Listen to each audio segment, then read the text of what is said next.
no solo es el Día de los Maestros, a quienes habría que rendir homenaje, no solo por el papel que cumplen en nuestra sociedad en una circunstancia cualquiera, sino por lo que han hecho en los últimos meses tan duros que hemos vivido todos los peruanos.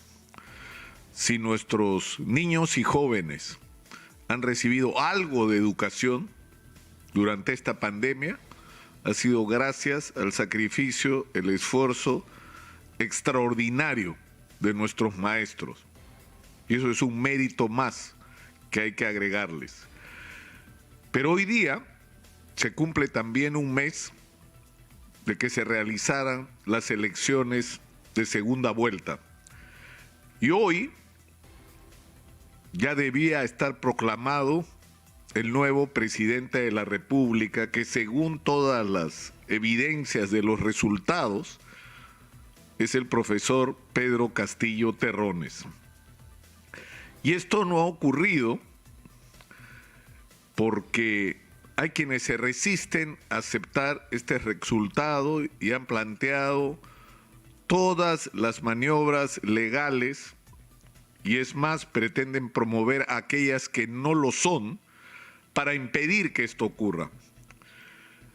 Es cierto que sería un acontecimiento histórico el que la celebración de nuestro bicentenario nos encuentre por primera vez en nuestra historia con un hombre humilde, maestro rural, campesino, rondero, altamente representativo de los olvidados de este país.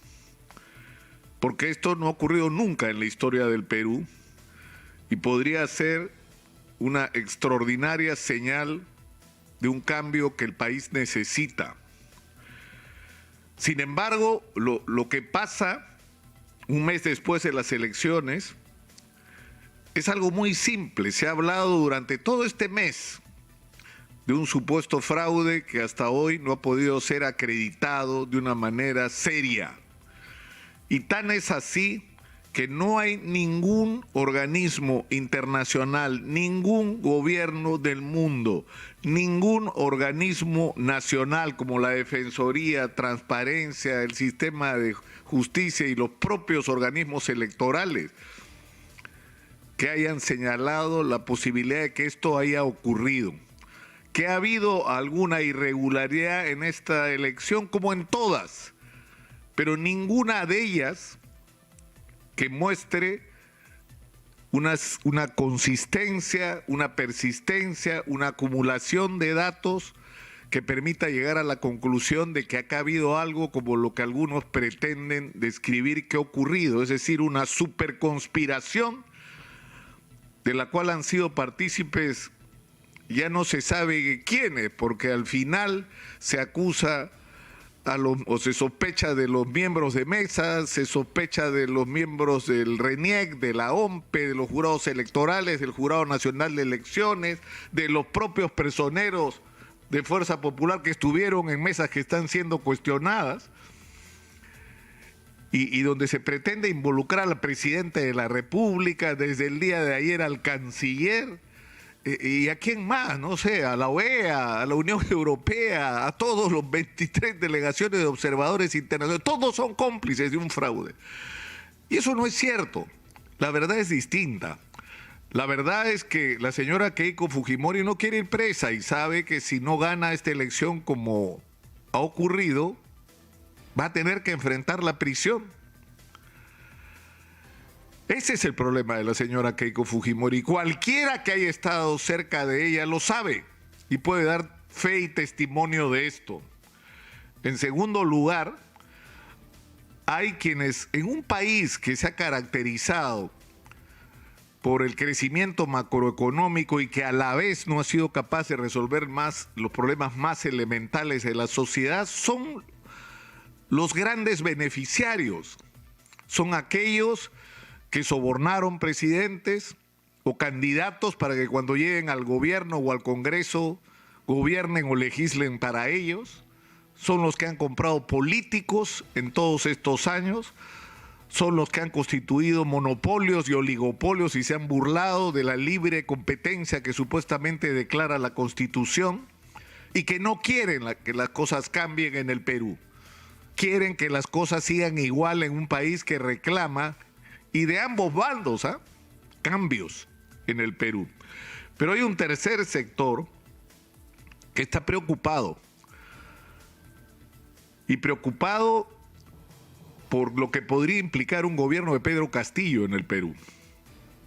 Y se les ha inoculado a la vena de que un gobierno de Pedro Castillo sería una dictadura comunista que se atornillaría en el poder por tiempo indefinido y que nos llevaría por medidas económicas irresponsables a la debacle y a una situación y a vivir una situación similar a la de Venezuela. Esto ocurre por una razón que es cierta: la vinculación de Pedro Castillo, que participó en estas elecciones gracias a inscribirse a última hora en el Partido Perú Libre que encabeza el señor Vladimir Cerrón, que no solamente tiene una ideología ultrarradical, sino que tiene un manejo de la cosa pública en Junín, que es la región que ha gobernado por 2 periodos, caracterizada, como otras regiones del país, por la ineficiencia, por el uso de los nombramientos en el gobierno regional y en la municipalidad de Huancayo como instrumentos para darle empleo a su propia gente, para cobrarle cupos a esta gente y por hacerlos parte de un aparato, es decir, que el partido finalmente termina siendo financiado por una institución pública, como en este caso el gobierno regional, y en un contexto donde ha habido no solamente ineficiencias, sino también, igual que en otros gobiernos regionales del país, de corrupción. Y es cierto, eso produce preocupación, pero el profesor Castillo ha dado mensajes que tal vez deberían ser a estas alturas y luego del escándalo de los dinámicos del centro, mensajes más claros y directos con respecto a su deslinde con el señor Vladimir Cerrón. Y no estoy hablando de ideología, de lo que estoy hablando es de si la gestión de Pedro Castillo, asociado o manteniendo una asociación con Vladimir Cerrón, se va a parecer el gobierno del Perú a lo que se vive hoy en Junín. Si las personas que han manejado la dirección de transportes de la región van a manejar el Ministerio de Transportes de todo el Perú.